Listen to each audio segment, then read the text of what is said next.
meeting, the committee decided to maintain the target range for the federal funds rate at 3.5 to 3.75%.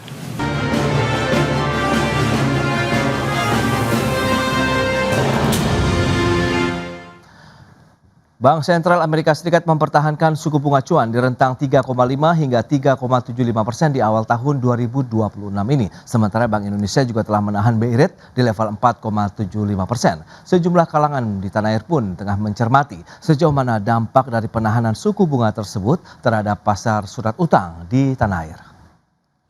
At today's meeting, the committee decided to maintain the target range for the federal funds rate at 3.5 to 3.75%. Since last September, we have lowered our policy rate 75 basis points, or 0.75 percentage point, bringing it within a range of plausible estimates of neutral. This normalization of our policy stance should help stabilize the labor market while allowing inflation to resume its downward trend toward 2%. Demikian pernyataan Gubernur Bank Sentral Amerika Serikat The Federal Reserve Jerome Powell yang menyampaikan hasil pertemuan Bank Sentral Amerika Serikat Federal Open Market Committee atau FOMC meeting pada Kamis lalu yang memutuskan untuk mempertahankan suku bunga acuan di level 3,5 hingga 3,75%. Keputusan tersebut berdasarkan sejumlah indikator mulai dari aktivitas ekonomi, kondisi lapangan kerja, dan inflasi. Dengan demikian, keputusan The Fed ini juga mengakhiri tren pemangkasan suku bunga acuan dalam 3 pengumuman hasil rapat sebelumnya. Sementara itu, Bank Indonesia sepekan sebelumnya juga telah mempertahankan suku bunga acuan atau BI rate di level 4,75%, sehingga membuat level tersebut bertahan selama 5 bulan beruntun.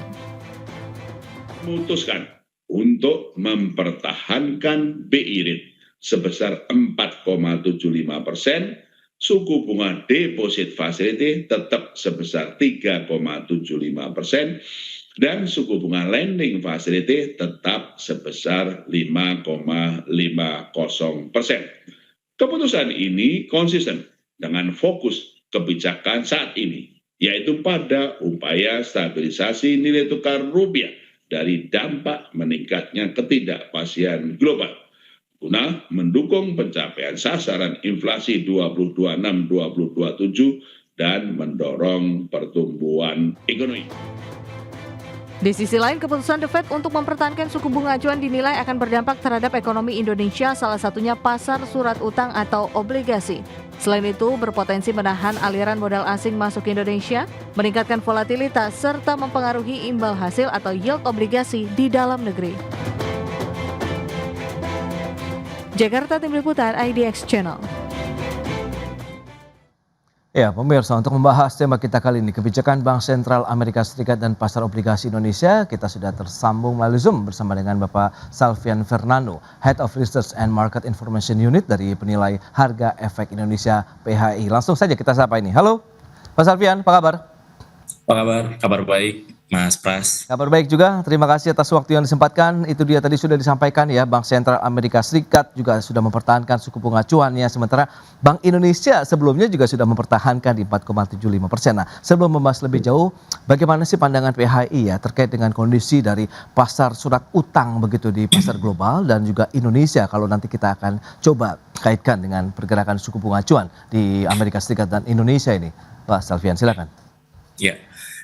Dari PHI sendiri menilai memang kondisi kebijakan moneter baik itu dari Bank Sentral maupun dari Bank Indonesia itu memang relatif sesuai dengan prediksi kami, di mana memang banyak konsensus dan juga analis memprediksi bahwa pemangkasan suku bunga di tahun ini mungkin cenderung lebih terkendali dan tidak seagresif di tahun 2025. Dan memang kita juga melihat kalau kondisi pasar sepanjang awal tahun dan sejak dari Desember sampai dengan Januari akhir itu cukup terkendali. Memang ada sedikit penurunan di harga obligasi, tapi kalau kami PHI menilai itu wajar terjadi karena kita melihat tahun 2025 kenaikan yang terjadi di harga obligasi itu sudah sangat signifikan dan wajar kalau ada cooling down terlebih dahulu di market, Mas Pras. Oke, itu dia ya terkait dengan kondisi, berarti memang geopolitik, geoekonomi yang masih dicermati ya oleh para pelaku pasar begitu. Lantas seberapa besar kalau kita bicara mengenai sensitivitas pasar obligasi Indonesia terhadap perubahan kebijakan suku bunga Bank Sentral Amerika Serikat yang tadi sudah disampaikan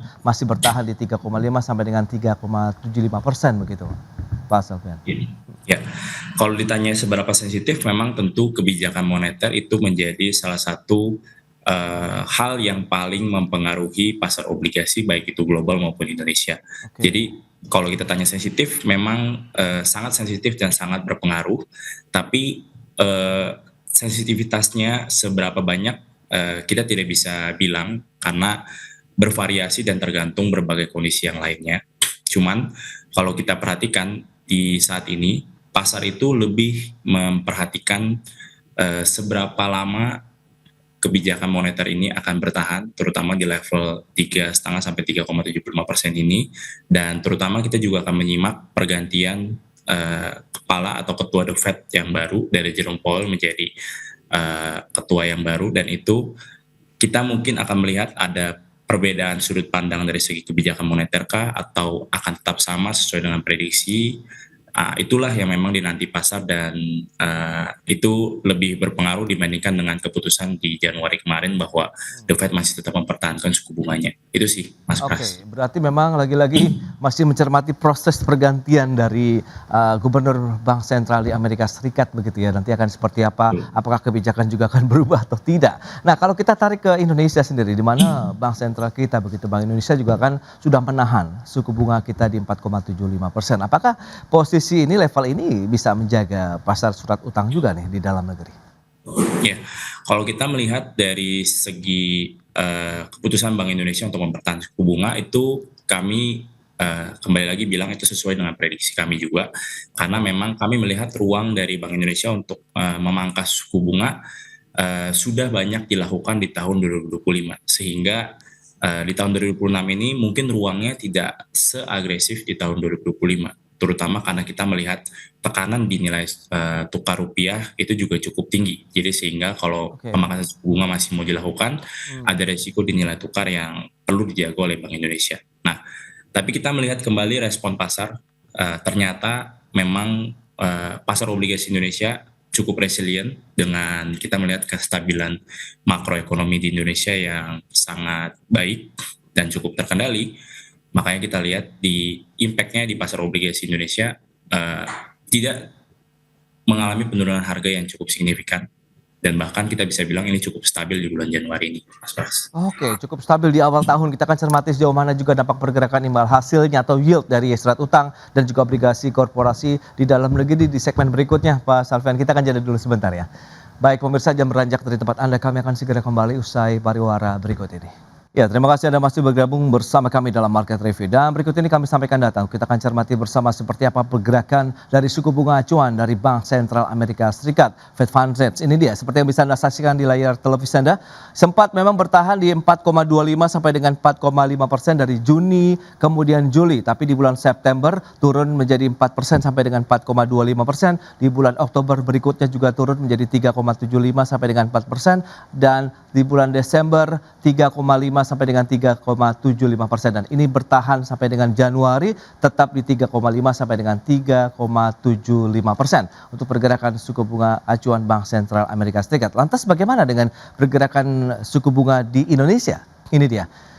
Kita akan cermati juga pergerakan dari BI Rate setelah bertahan di 5,5% di bulan Juni tahun 2025 lalu. Kemudian tren turun sudah mulai terjadi dalam 3 bulan berikutnya, Juli, Agustus, September sampai dengan 4,75%. Kemudian Bank Sentral memutuskan untuk mempertahankan level 4,75% sampai dengan bulan Januari 2026. Itu dia update dari pergerakan suku bunga acuan BI Rate. Lantas bagaimana dengan imbal hasil dari surat utang negara Indonesia? Ini dia, kita akan lihat yield obligasinya untuk tenor 1 tahun sampai dengan 10 tahun per 30 Januari kemarin tercatat untuk yang tenor 1 tahun 4,4%. Kemudian di 5 tahunnya 5,8% dan di 10 tahun tenornya di 6,37%. Memang kalau kita cermati ada kenaikan dibandingkan dengan hari sebelumnya ya di bulan yang sama tanggal 29 Januari, kecuali di tenor 10 tahun dari 6,39 turun menjadi 6,37%. Dan selanjutnya, bagaimana dengan imbal hasil dari surat utang korporasi? Ini dia data selengkapnya seperti yang bisa Anda saksikan juga. Ada yang memang kita lihat tenornya dari 5% sampai dengan 10%. Kemudian ada triple A, double A, single A dan juga triple B. itu dia beberapa yield ya atau imbal hasil dari surat utang korporasi begitu 5%. IGS-nya sekitar 5,8%, di 10 tahun 6,37%. Triple A-nya ini dia datanya bisa Anda cermati bersama, 5 tahun 6,37, 6 tahun 6,57, kemudian sampai dengan 10 tahun 7,12%. Itu dia beberapa data tadi yang sudah kita sampaikan, dan kita akan lanjutkan kembali perbincangan kali ini bersama dengan Bapak Salvian Fernando, Head of Research and Market Information Unit dari Penilai Harga Efek Indonesia.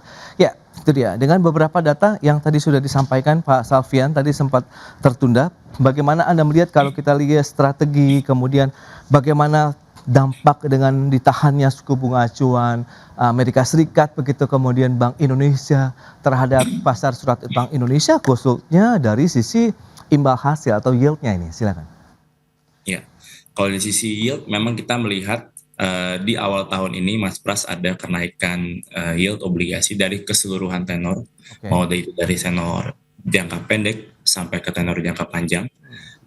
Kalau kita dari PHI melihat memang itu wajar terjadi, karena kalau kita melihat di 2025 penurunan yield itu sudah sangat signifikan terjadi. Artinya apresiasi di harga obligasi tahun 2025 itu sangat masif dan sangat luar biasa, sehingga di awal tahun ini ketika ada ketidakpastian yang cukup tinggi, di awal tahun kita tahu ada perang dagang yang kembali terjadi, serta ada tensi geopolitik juga yang kembali memanas, dan ditambah dari sisi kebijakan moneter, Bank Sentral US itu juga ada pergantian kepemimpinan.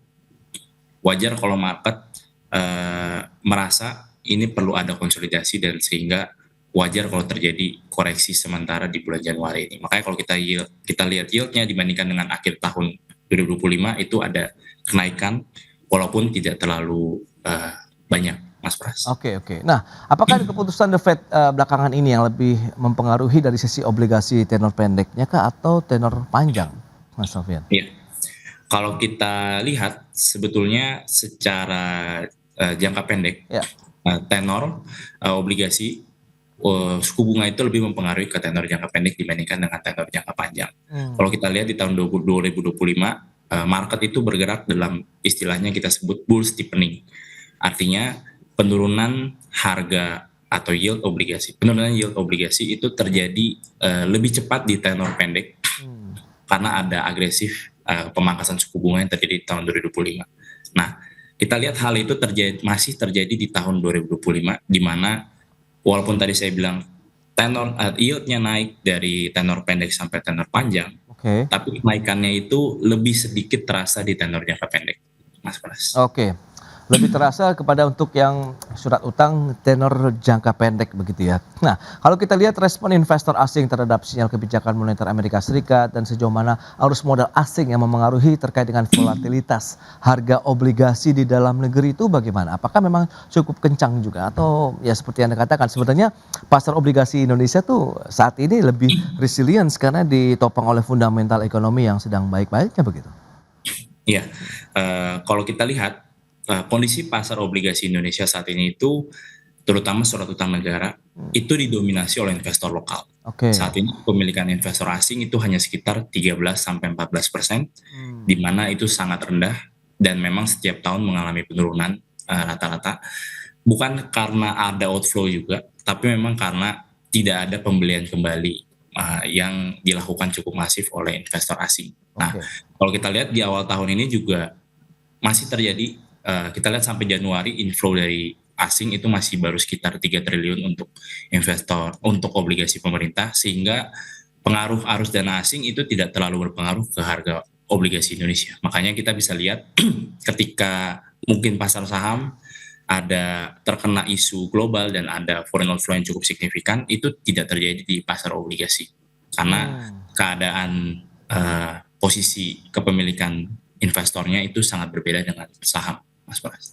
Nah, itu posisi yang menguntungkan tidak bagi pasar surat utang Indonesia kalau memang tadi dari sisi kepemilikannya lebih banyak didominasi oleh investor lokal atau domestik begitu, Mas Salvian? Ya, kalau kita melihat itu bentuk yang positif, artinya memang investor lokal percaya dengan instrumen obligasi pemerintah Indonesia, dan memang itu juga ditopang dengan kestabilan makroekonomi dan juga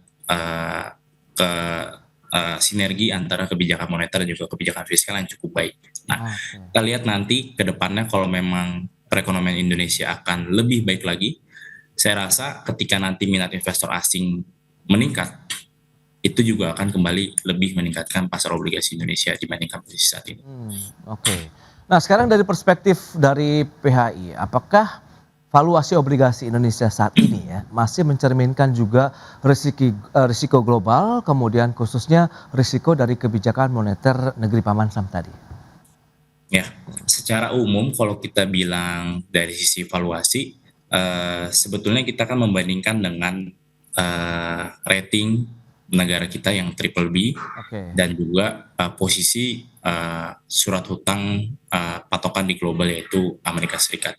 Kalau kita lihat spread antara US Treasury 10 year dengan Indonesia 10 year government bonds itu memang beberapa tahun terakhir mengalami penurunan spread.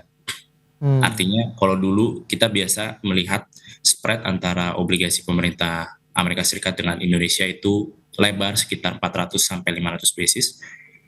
Beberapa tahun belakang, 2 sampai 3 tahun belakang kita mulai melihat bahwa spread obligasi itu mengecil ke level 300 sampai sekarang itu posisinya 200 basis. Jadi ada dua faktor yang kita lihat. Memang satu tadi kepemilikan obligasi Indonesia memang ditopang oleh investor lokal sehingga kita bisa lihat confidence dari lokal investor itu lebih tinggi terhadap obligasi pemerintah Indonesia dan faktor yang lain juga yang kita lihat adalah US Treasury yang mengalami kenaikan yield juga signifikan dalam beberapa waktu terakhir. Jadi kalau kita lihat dari posisi risikonya kita bisa bilang Indonesia ada di posisi yang cukup bagus karena spread-nya mengalami penurunan, artinya kita bisa dibilang lebih diapresiasi dibandingkan dengan sebelumnya dan memang dari sisi obligasi global juga saat ini juga sedang dalam konsolidasi yang mungkin akan ada outflow dari US ke beberapa negara lain. Gitu. Oke, itu dia berarti memang menjadi lebih kompetitif ya dengan spread yang semakin mengecil ya antara memang pasar obligasi di Amerika Serikat dengan Indonesia. Ini menarik kita cermati. Lantas indikator utama yang saat ini paling diperhatikan oleh pelaku pasar obligasi itu apa saja? Kita akan bahas nanti di segmen berikutnya Pak Safyan. Kita akan jeda kembali sebentar ya. Dan pemirsa tetaplah bersama kami. Baik pemirsa, kita akan lanjutkan kembali perbincangan bersama dengan Bapak Salvian Fernando. Beliau adalah Head of Research and Market Information Unit dari PHEI. Nah, Pak Salvian, kalau kita cermati tadi juga sudah disampaikan data-data terkait dengan yield obligasi pemerintah begitu ya maupun juga obligasi korporasi per 30 Januari 2026 ini. Bagaimana Anda melihat dari yield obligasi yang ditawarkan? Apakah memang ini masih cukup menjadi daya tarik begitu ya bagi para investor domestik maupun dari luar negeri juga begitu? Ya, tentu kalau dari sisi kami menilai valuasi yang terjadi di pasar obligasi ini memang sudah sesuai dengan keadaan ekonomi saat ini, di mana kalau kita melihat kestabilan ekonomi makro di Indonesia saat ini, wajar kalau ada apresiasi di harga obligasi dan yieldnya mengalami penurunan. Tapi tentu kita terus harus cermati data ekonomi perkembangannya ke depannya seperti apa, dan bukan tidak mungkin apresiasi itu akan lebih terjadi di tahun 2026 kalau kinerja perekonomian makro Indonesia lebih bagus lagi dibandingkan dengan saat ini, Mas Pras. Oke, nah lantas indikator utama yang mungkin paling dicari diperhatikan oleh pelaku pasar modal obligasi, maksud kami pasar obligasi Indonesia begitu, ketika mencermati arah kebijakan The Fed sendiri apa nih kira-kira yang masih mungkin melihat apakah wait and see kah atau kita mesti oke lah kita jalan saja begitu dengan tetap investasi misalnya? Ya, kalau kita lihat di tahun ini sebetulnya pasar itu sangat menanti dan memperkirakan ya arah kebijakan moneter dari Bank Sentral Amerika Serikat. Sebelumnya di akhir tahun kalau kita lihat prediksi dari Fed Fund Rate itu tahun 2026 akan ada pemangkasan 3 kali dengan total 75 basis. Nah, cuman hal itu akan kita terus cermati berdasarkan data-data ekonomi yang berkembang di Amerika Serikat. Apakah nanti kebijakan moneternya akan berubah, terutama dengan pergantian kepemimpinan dari Jerome Powell menjadi Kevin Warsh. Karena kalau ada perubahan sedikit saja dari projection, atau mungkin data-data ekonomi yang berkembang juga berubah, meleset dibandingkan dengan yang sebelumnya, bukan tidak mungkin arah pasar obligasi juga akan berubah. Karena indikator utama dari pasar obligasi tentu adalah suku bunga acuan, Ya. baik itu global maupun di dalam negeri dari Bank Indonesia sendiri, Mas Pras. Oke, nah lantas bagaimana peran Bank Indonesia akhirnya untuk meredam tadi dampak kebijakan The Fed sendiri ya, terkait dengan stabilitas pasar obligasi kita begitu? Ya, kalau kita lihat dari Bank Indonesia, sebetulnya langkah yang dilakukan sudah bagus. Kita melihat ada sinergi antara kebijakan fiskal dengan kebijakan moneter.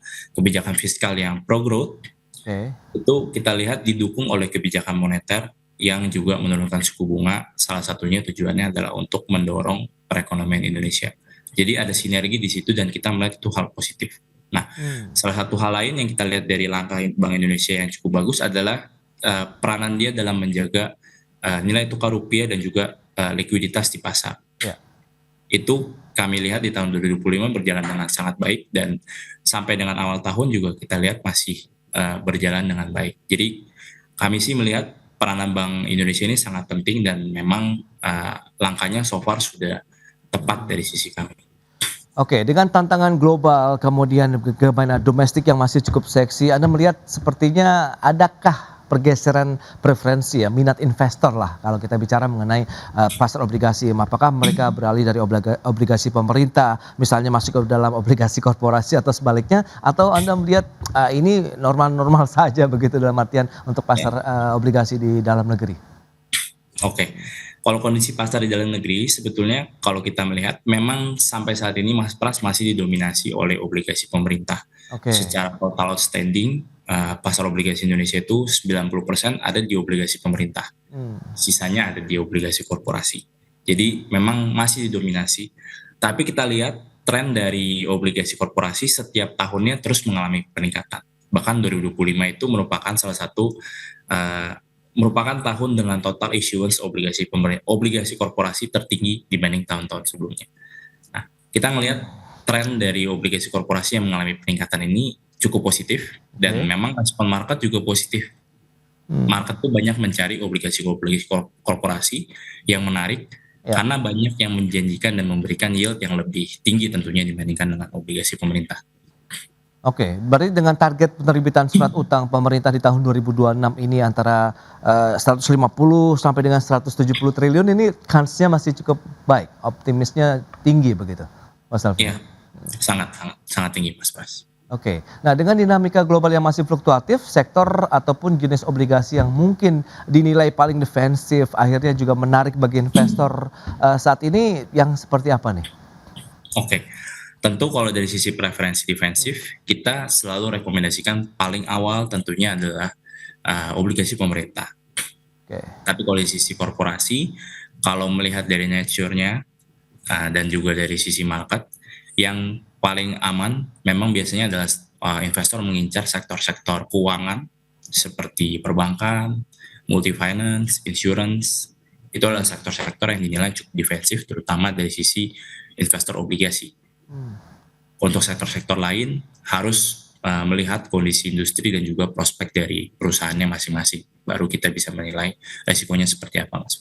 Oke, nah kalau kita cermati ke depan skenario dari kebijakan The Fed tadi begitu, Anda melihat yang paling beresiko bagi pasar obligasi Indonesia apa? Apakah proses pergantian kepemimpinan di sana atau karena tadi fundamental ekonomi kita yang masih cukup kuat akhirnya pemerintah, korporasi maupun masyarakat investor sendiri masih cukup optimis, percaya diri lah di tahun 2026 ini? Ya, kalau kita melihat dari sisi resiko yang sangat mungkin terjadi adalah perubahan arah bank sentral. Kalau misalnya kita tadi sempat mention di tahun 2006 ini prediksinya adalah 3 kali rate cut sampai dengan akhir tahun. Kalau arah itu berubah, misalnya worst case adalah berubah menjadi menaikkan Fed Fund Rate atau stay di level yang sama, mungkin pergerakan pasar obligasi akan sangat berbeda dibandingkan dengan tahun 2025. Ya, karena tentu pasar obligasi menyambut baik pemangkasan Fed Fund Rate dan juga BI Rate karena itu menguntungkan bagi harga obligasi. Ketika suku bunga turun biasanya harga obligasi mengalami kenaikan, Mas Pras. Nah, itu resiko utama yang memang juga dinanti. Tapi kita melihat dari sisi fundamental sebetulnya tadi saya sempat mention kepemilikan asing di Indonesia sangat sedikit sehingga isu-isu global dan juga hal-hal yang terjadi di global cenderung tidak terlalu terpengaruh dan berpengaruh terhadap pasar obligasi Indonesia karena fundamental kita juga cukup baik, ekonomi makronya baik, dan basis investornya adalah investor lokal bukan investor asing. Oke, itu dia ya. Berarti di tahun 2026 ini pasar obligasi bisa dikatakan lah ya cukup stabil ya dengan dinamika kondisi global saat ini, meskipun kita tahu geopolitik juga semakin menghangat, tapi nampaknya dengan banyaknya jumlah investor lokal justru yang membuat pasar obligasi Indonesia itu lebih resilient, lebih kuat lagi ya menghadapi tekanan dari global. Baik Mas Alfian, terima kasih banyak ini atas informasi, update dan juga insight yang sudah diberikan kepada pemirsa pada hari ini. Selamat melanjutkan aktivitas Anda kembali, salam sehat, sampai berjumpa kembali Mas Alfian, terima kasih. Terima kasih Mas Pras, sampai jumpa.